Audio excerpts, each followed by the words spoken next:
Assalamualaikum warahmatullahi wabarakatuh. Perkenalkan, nama saya Eva Dwi Kurniawati, calon guru penggerak angkatan 7. Saya dari SMA Negeri 2 Bueu Bangka. Pada kesempatan ini saya akan melaksanakan tugas aksi nyata modul 2.3 tentang supervisi akademik. Supervisi akademik itu terdiri dari 3 alur. Yang pertama pra-observasi, yang kedua observasi, dan yang ketiga adalah pasca observasi. Baiklah, tidak berlama-lama, di sini saya ditemani oleh rekan saya. Beliau adalah Ibu Eli Yudawati SPD, guru mata pelajaran sejarah.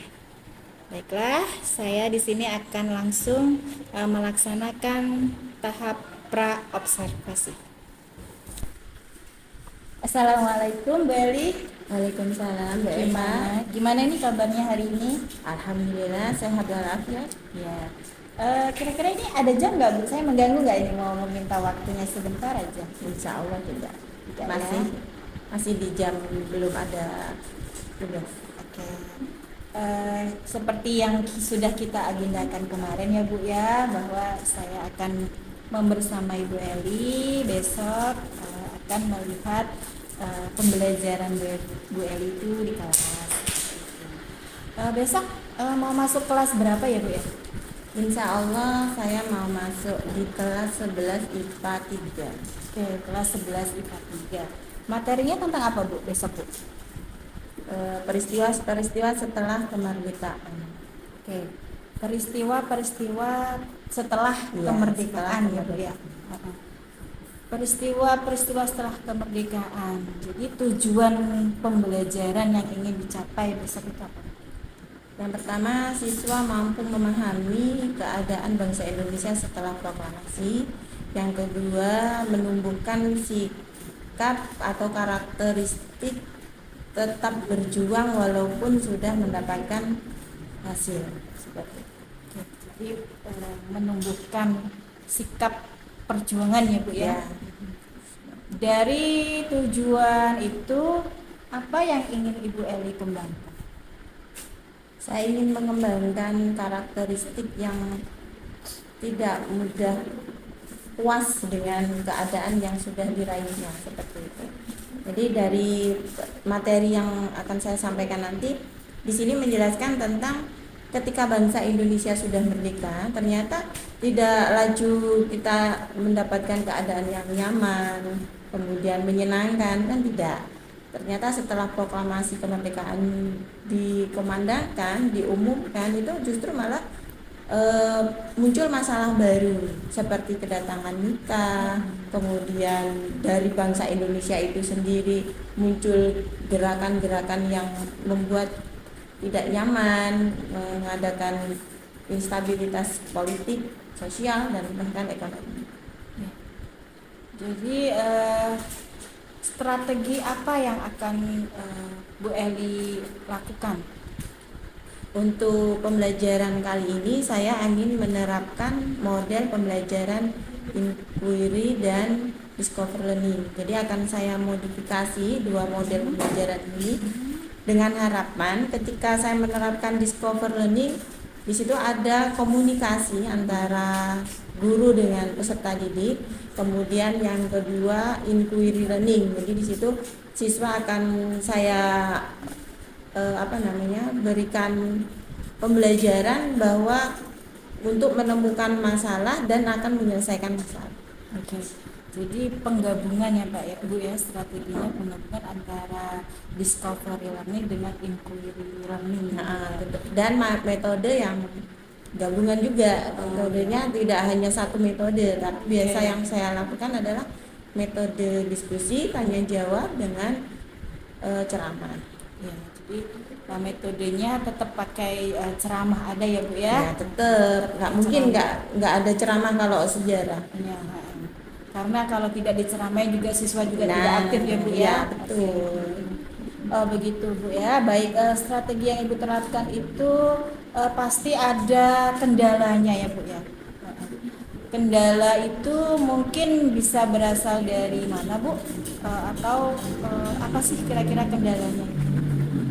kemungkinan kendala yang akan saya hadapi karena besok itu adalah jam terakhir ya Bu ya. Jam terakhir itu kan posisi positif, lingkungannya panas. Kemudian kondisi anak juga lelah seperti itu. Nah, yang ketiga, kondisi yang seperti itu pasti apalagi mata pelajarannya yang istilahnya kalau secara umum sejarah itu kan ada yang membosankan seperti itu. Iya. Jadi penuh semangat ya Bu ya, harus, jadi cara mengajarnya juga harus penuh semangat ya Bu ya, karena kan jam terakhir. Jadi kendalanya itu ada di lingkungan dan ada di sekolahan. Nah, untuk mengatasi kendala tadi, kira-kira apa langkah yang akan Ibu Eli lakukan? Langkah-langkah yang akan saya lakukan untuk mengatasi kendala-kendala yang saya hadapi, yang pertama, jika siswa itu saya tanya kabar, kemudian tanya apa yang sudah kalian pelajari, ternyata mereka masih mengatakan hal-hal yang istilahnya tidak menyenangkan atau tidak semangat, maka langkah pertama akan saya lakukan adalah melakukan ice breaking. Pertama kan tadi sudah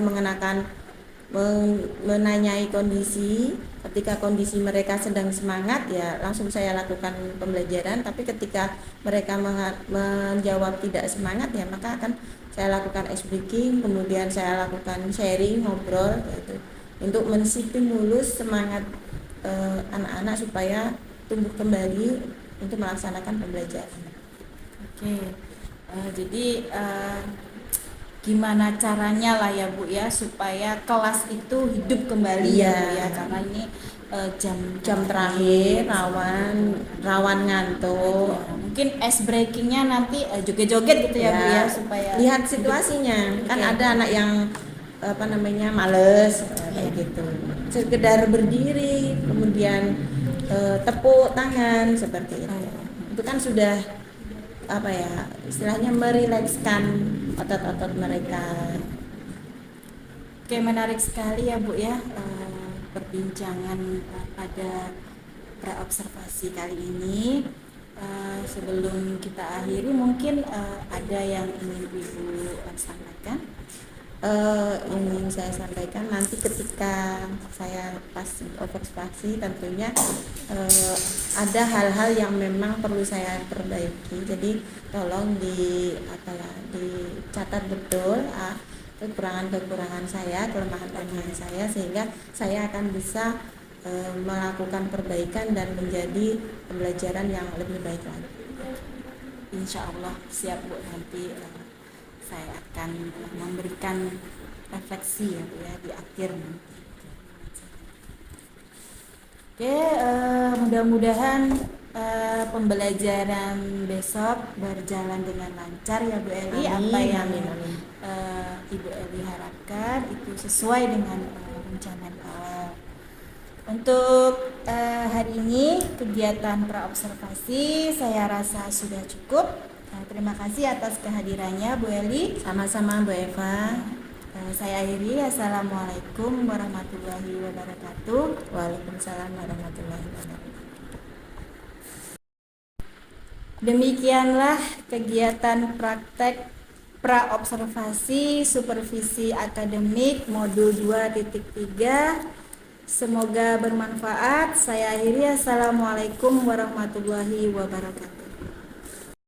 Waalaikumsalam warahmatullahi wabarakatuh. Masih semangat? Masih. Panas? Iya. Gerah? Iya. Sebelum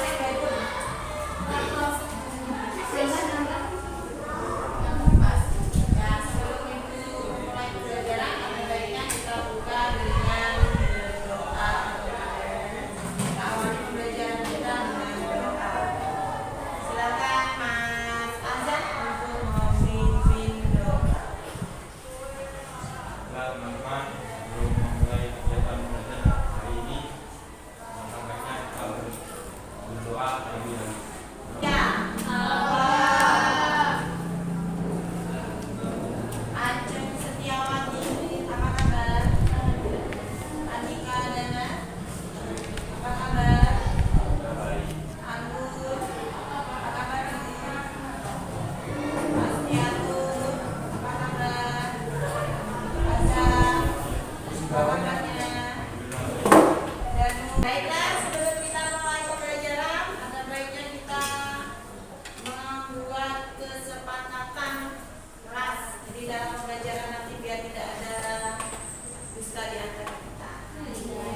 Saat Belajar.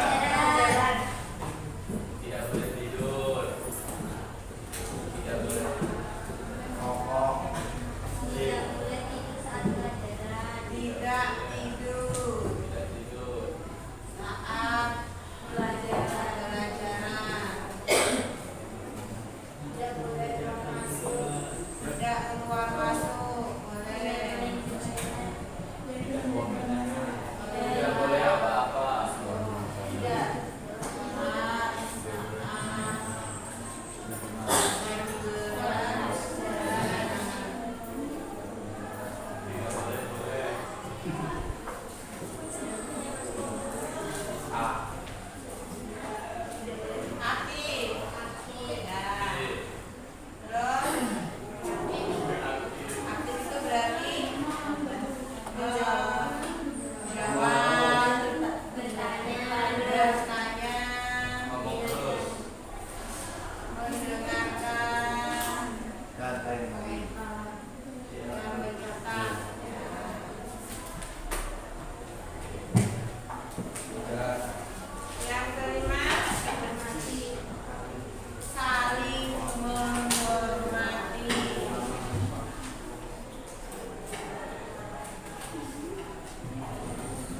bersifat politik.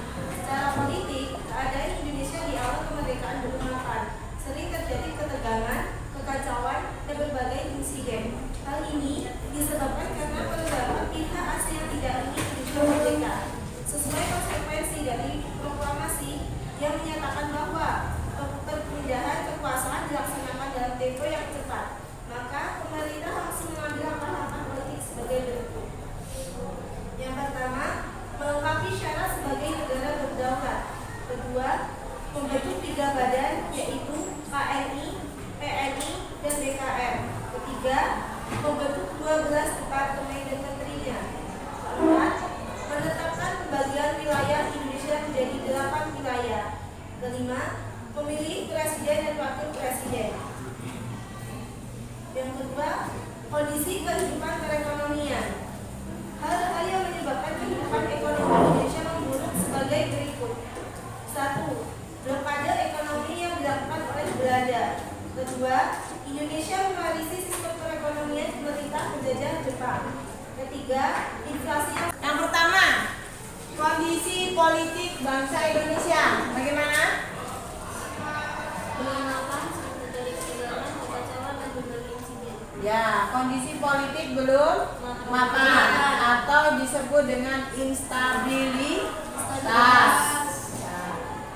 Kondisi politik instabilitas. Kondisi ekonomi?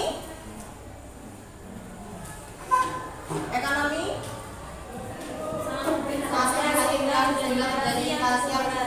Ya. Memburuk disebabkan inflasi yang sangat berat. Inflasi yang sangat berat. Kemudian belum memiliki mata uang yang sah. Jadi masih menggunakan 3 mata uang. Yang pertama apa? Belanda. Iya. Ya. Mengarah kepada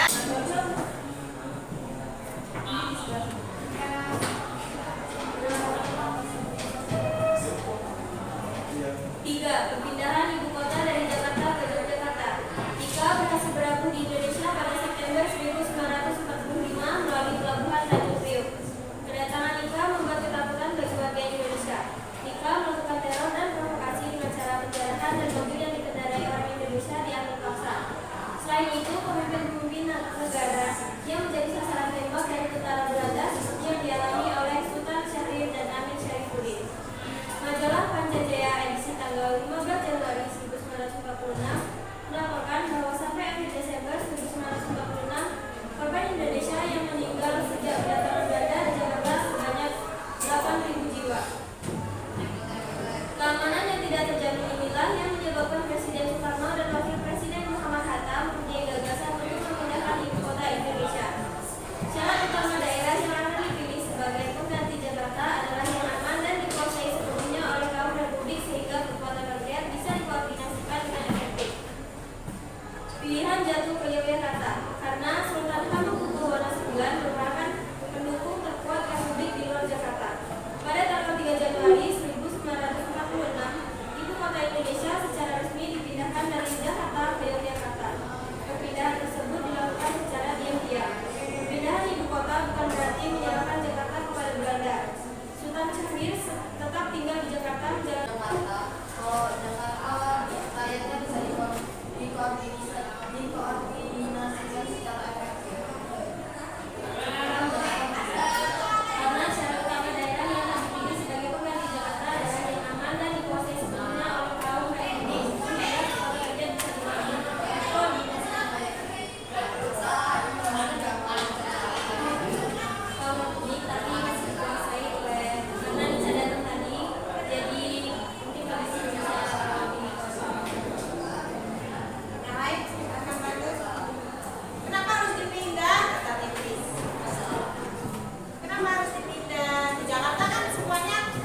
Assalamualaikum Bu Eli. Waalaikumsalam Bu Eva. Gimana nih kabarnya hari ini? Alhamdulillah sehat. Alhamdulillah ya Bu ya. Ini ada jam nggak Bu hari ini Bu ini? Insya Allah tidak. Tidak ada ya Bu ya. Jadi saya tidak mengganggu aktivitas Ibu ya. Tidak sama sekali. Ini mau menindaklanjuti tentang pembelajaran yang sudah saya observasi kemarin ya Bu ya. Ya, gimana Bu? Jadi begini Bu, dari obrolan kita nanti nih Bu ya, kira-kira apa sih yang Bu Eli ingin dapatkan sebelumnya ini? Saya berharap obrolan kita karena kemarin sudah diobservasi ya Bu ya. Saya ingin mengetahui hasil observasi Ibu terhadap pembelajaran yang sudah saya lakukan. Iya, kemarin Ibu Eli sudah, kalau menurut saya Bu ya, Ibu Eli sudah bagus mengajarnya dalam mengolah kelas itu sudah bagus, terbukti dari itu kemarin kan Ibu Eli kan ngajarnya jam terakhir, itu terbukti dari siswanya itu masih semangat, masih antusias untuk menerima pelajaran Bu Eli. Apalagi kan pelajaran sejarah itu kan sangat-sangat butuh apa ya Bu ya, motivasi mungkin ya Bu ya, seperti itu. Nah, kemarin itu kan Ibu Eli sudah membicarakan tentang strategi ya Bu ya, strategi yang sudah ingin Ibu Eli lakukan. Nah, itu apakah sudah terlaksana semua belum Bu kemarin itu? Kalau menurut saya pribadi kemarin itu kan memang grogi atau gimana ya Bu ya. Kemarin saya berencana untuk melaksanakan pembelajaran yang menggunakan model discovery learning dan inquiry ya Bu ya. Iya. Tapi mungkin karena sedikit dadakan itu ya dengan siswa kan baru tahu hari itulah Bu ya, kalau saya yang mau disupervisi. Kalau saya memang sudah tahu kan. Iya. Tapi kalau siswanya kan belum saya kasih tahu sebelumnya. Ya waktu itulah yang saya kasih tahu. Jadi di situ ada kurang maksimalnya dalam melaksanakan pembelajaran discovery learningnya Bu. Kalau inquiry-nya memang sudah, soalnya memang biasa sudah saya terapkan kalau inquiry Bu. Kalau discovery learningnya mereka belum terbiasa mungkin ya. Terus ada sedikit kecanggungan karena mungkin dipantau lah seperti itu. Ya. Jadi yang perlu dikembangkan nanti yang mana? Yang discovery learning. Discovery learning ya Bu ya. Untuk kedepannya saya berusaha untuk kalau menurut saya pribadi yang pembelajaran yang kemarin itu discovery learningnya belum maksimal seperti itu. Iya. Kalau menurut saya siswa juga sudah Bu ya, sudah paham sih Bu, maksudnya Ibu itu mau mengajar pakai alur ini seperti ini. Kalau menurut saya itu Bu. Terus kemarin selain strategi itu ada tujuan ya Bu ya, tujuan pembelajaran yang ingin dicapai. Nah, kemarin itu sudah terlaksana semua belum Bu? Kemarin kayak sepertinya ada 2 ya Bu ya, kalau tidak salah ya. Nah, itu sudah terlaksana semua belum Bu? Yang sebenarnya sudah Bu, tetapi yang tujuan yang ada 2 tujuan. Siswa bisa memahami materi, kemudian siswa bisa memahami hikmah dari materi itu dalam keseharian kan, semangat berjuangnya itu. Benar. Nah, mungkin yang belum optimal yang semangat berjuangnya itu Bu, karena itu kan saya sampaikan di saat saya menyampaikan simpulan, dan saat menyampaikan simpulan itu otomatis kan di akhir pembelajaran Bu, sehingga siswa itu sudah kepingin pulang, pasti kan pikirannya begitu. Jadi dia belum maksimal seperti itu. Jadi tujuan yang terakhir untuk memberikan karakteristik yang semangat berjuang gitu yang belum maksimal Bu. Jadi tujuan yang terakhir ya Bu ya, memberikan karakteristik tadi yang belum ya Bu ya. Pembelajaran karakteristiknya yang belum maksimal. Mungkin untuk pembelajaran selanjutnya itu kira-kira perlu bagaimana Bu langkah selanjutnya supaya dua-duanya ini terwujud Bu? Saya akan mencoba untuk membuat strategi-strategi baru lagi Bu. Kalau kemarin tuh ada kenapa tujuan itu tidak bisa maksimal, saya terlupa bahwa di depan itu harus ada penyampaian Oh, iya. tujuan. Iya, Kemarin kan benar, saya Bu. juga lupa kan Bu. Iya. Ya, jadi harusnya tujuan apa yang akan dicapai itu siswa juga tahu, kemudian model pembelajaran yang akan diterapkan itu juga Seperti siswa apa? harusnya juga dikasih tahu. Jadi enggak tiba-tiba begini. Nah, ya mungkin kemarin saya lupanya memberikan tujuan pembelajaran kita hari ini itu apa ya. Mungkin seperti itu. Iya, memang benar sih Bu, kemarin itu sempat saya mengobservasi itu Bu Eli tidak menyebutkan oh tujuan pembelajaran hari ini seperti ini gitu, tapi tidak apa-apa Bu, buktinya juga siswa sudah paham ya Bu ya. Mungkin sedikit masukan dari saya ya Bu ya. Ini kemarin itu kan Ibu dalam mengelola kelas itu sudah bagus. Di awal juga Ibu sudah menerapkan kesepakatan kelas ya Bu ya. Nah itu juga sudah sangat bagus. Itu adalah salah satu budaya positif yang sudah Ibu Eli lakukan dalam pembelajaran. Terus Bu Eli juga sudah menerapkan pembelajaran sosial emosional ya Bu ya. Seperti di awal itu sudah menanyakan apa kabar anak-anak sambil mengabsen. Terus mungkin sedikit masukan dari saya, mungkin kemarin itu kan saya lihat siswa itu tidak tidak di kelas itu tidak mohon maaf ini agak ada sampah gitu Bu di samping kanan kirinya siswa. Nah itu mungkin Bu Eli untuk pembelajaran selanjutnya itu bisa anak-anak kita lihat di sekeliling kita, mungkin kalau ada sampah silakan diambil. Nah mungkin itu saja sih Bu dari saya kalau untuk mengelola kelas. Terus pembelajaran sosial emosionalnya sudah ada semua Bu, sudah tampak gitu kan. Nah tadi sudah tujuan pembelajaran, sudah strategi, sudah. Nah kira-kira Bu ini dari kemarin sudah praobservasi, terus sudah saya observasi. Nah ini kira-kira rencana tindak lanjut Bu Eli ini untuk pembelajaran selanjutnya itu seperti apa? Pembelajaran yang akan saya laksanakan ke depan, yang pertama memperbaiki pengkondisian siswa di awal. Mungkin kalau tadi Ibu menyarankan untuk melihat lingkungan ya, lingkungan dengan banyak sampah, saya akan berkeliling terlebih dahulu Bu. Ya, sebelum memulai pembelajaran berkeliling terlebih dahulu, merapikan meja, merapikan kursi. Kalau kemarin kan saya hanya lihat di depan sudah sekiranya rapi kan sudah. Dan ternyata tidak, di belakang ternyata masih ada sampah yang memang perlu dibuang seperti itu. Jadi nanti rencananya saya begitu masuk akan saya keliling terlebih dahulu, akan saya rapihkan dulu meja, kursi, kemudian sampah-sampah yang ada akan saya bersihkan terlebih dahulu. Kemudian baru saya memulai pembelajaran dengan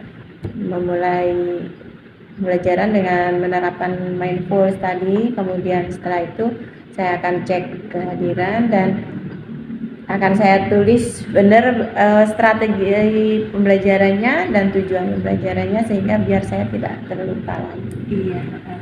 Terus mungkin tambahan lagi ya Bu ya, mungkin yang namanya kita mengajar itu ada sumber belajar, juga ada media mungkin ya Bu ya. Mungkin Bu Eli bisa menambahkan apalah yang simpel aja, misalkan gambar atau apa gitu kan. Seperti di sekolahan kita kan banyak tuh ya Bu ya, IT itu mungkin Ibu bisa menambahkan sedikit di proses pembelajarannya gitu. Apalagi kemarin itu kan jam terakhir ya Bu ya, jam terakhir, jadi siswa itu sudah bawaannya pengen pulang, udah rasa capek, lelah. Kalau ditambahkan misalkan media gambar atau bisa dia menonton video gitu ya Bu, mungkin lebih aktif lagi gitu Bu ya. Tapi pembelajaran Ibu Eli kemarin sudah bagus, sudah siswa tetap fokus Bu, walaupun jam terakhir saya observasi itu tetap fokus, tetap antusias. Apalagi Ibu juga sudah menerapkan pembelajaran apa itu Bu? Berelasi, yaitu Ibu Eli sudah membuat kelompok ya Bu ya, diskusi kelompok. Jadi siswa itu mencari masalah, terus mengemukakan pendapat di depan. Nah itu juga sudah Ibu Eli terapkan dalam pembelajaran itu. Kalau menurut saya sudah bagus ya Bu ya. Terus sedikit pertanyaan ini, kira-kira Bu Eli pernah nggak mendengar pembelajaran berdiferensiasi? Pernah sih, tapi belum begitu paham. Iya. Jadi sudah pernah melihat ya Bu ya, mungkin di YouTube atau di mana gitu ya Bu ya. Jadi bisa Bu itu bisa diterapkan juga dalam proses pembelajaran kita, itu adalah diferensiasi. Karena di situ menyesuaikan dengan kebutuhan siswa Bu. Jadi kita akan lebih paham apa sih keinginan siswa itu, pembelajarannya seperti apa. Seperti atau dia auditori atau kinestetik gitu ya Bu ya. Pernah mendengar ya Bu ya? Iya, pernah. Iya, mungkin itu saran dari saya saja sih Bu. Nah, seperti itu. Jadi gimana nih perasaan kemarin sudah saya observasi itu? Apakah sudah lega atau masih ada yang ingin disampaikan lagi? Bolehlah. Lega Bu, sudah. Yang pertama tentunya saya bisa mengetahui siapa saya. Ya. Maksudnya pembelajaran yang saya terapkan itu seperti apa, sudah ada yang mengetahui dan ada yang menyampaikan saya. Jadi ke depan saya itu bisa memperbaiki yang kurang dan bisa mempertahankan yang sudah bagus seperti itu. Tidak ada perasaan ya senang lah Bu, karena sudah diberitahu mana yang kurang, mana yang sudah pas, kemudian mana yang perlu ditambah lagi, mana yang perlu dipelajari lagi. Seperti ini tadi Ibu bilang ada pembelajaran diferensiasi kan, jadi saya tambah pengetahuan, tambah wawasan. Nanti kan akan banyak bertanya juga apa itu pembelajaran yang berdiferensiasi, bagaimana penerapannya di kelas. Iya Bu, benar. Jadi sudah lega ya Bu ya. Mungkin karena di awal kemarin kita sudah melaksanakan pra-observasi, terus sekarang ada pasca observasi, itu mungkin lebih siap lagi Bu ya untuk pembelajaran ke depannya gitu. Jadi siswa-siswa itu lebih paham lagi seperti itu. Baik, terima kasih ya Bu Eli atas waktunya. Ini sudah menyempatkan waktu, meluangkan waktunya khusus hari ini untuk saya. Semoga percakapan kita hari ini bermanfaat ya Bu ya. Baik, terima kasih Bu, boleh melanjutkan aktivitas selanjutnya. Terima kasih. Saya akhiri, assalamualaikum warahmatullahi wabarakatuh. Waalaikumsalam warahmatullahi wabarakatuh.